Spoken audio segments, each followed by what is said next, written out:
Greta here. Today we are going to talk about part 2 of the Marathon series. It's the straight legs version. Now I gotta confess, this took me so long, like so crazily long, I cannot even imagine. I just couldn't get it. I was trying everything that I could.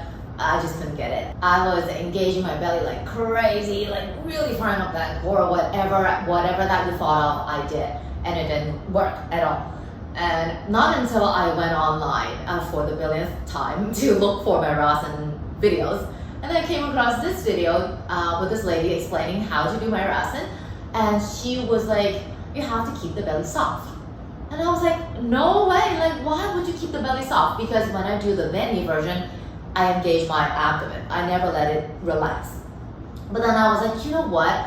I'm desperate. I tried everything that I could. It didn't work. So maybe this strange cue would work for me. And guess what? It did. So my sharing for you, with you today is, it's really, really odd. Like I don't even have a definite way of doing it. But then that's also the beauty of yoga, because like for different shapes to different bodies, they work differently. So the setup is basically the same, the hands and the upper body.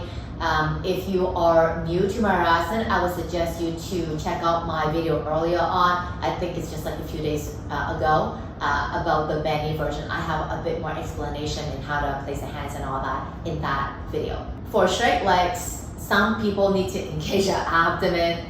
For me, I need to relax it. So you might want to try both. The setup is exactly the same. However, for this one, the position of the elbows where you place it, the range will be slightly a wider range. Anywhere from the stomach all the way to the lower abdomen. It really depends on the length of the lower body. So the longer your lower body is, you might need to kind of shimmy the elbows a bit further down. Okay. Whereas if the lower body and the torso, the ratio is more equal, then it would be a little bit closer to the navel, maybe even slightly higher. So let's see how it's done. Hands down, and then I place my head down to the floor. It's between the forehead and the crown of the head. Shoulders away from the ears, and then I send the legs back. Okay, and then I just lean forward, puffy upper back, shoulders away, and then I lift my toes away from the floor. I'm never gonna talk in the shape again. It's just so challenging, it's so crazy. So it's a very soft and very subtle lift. Even though the shape looks extremely surreal, actually the movement is very subtle. You don't want to just, kick the legs up.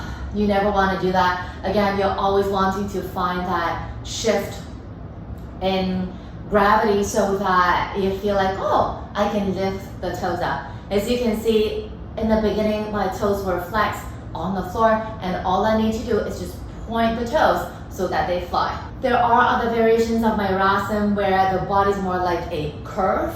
So that's another way of doing it, but this tutorial for today is the, body straight, leg parallel to the floor version. For this particular arm balance, you do need to feel how much you need to shift forward a little bit more than the others, simply because of the ratio of your body, and you get to understand your body a little bit better that way.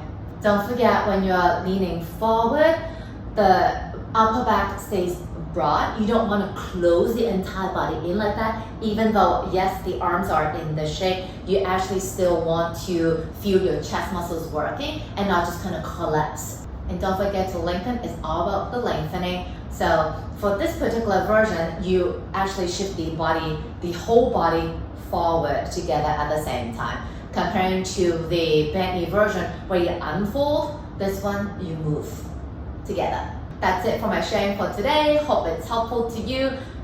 Just be patient with it. Some people it's a little bit easier, while other people like me, it took me forever. I'll see you again soon. Take it easy.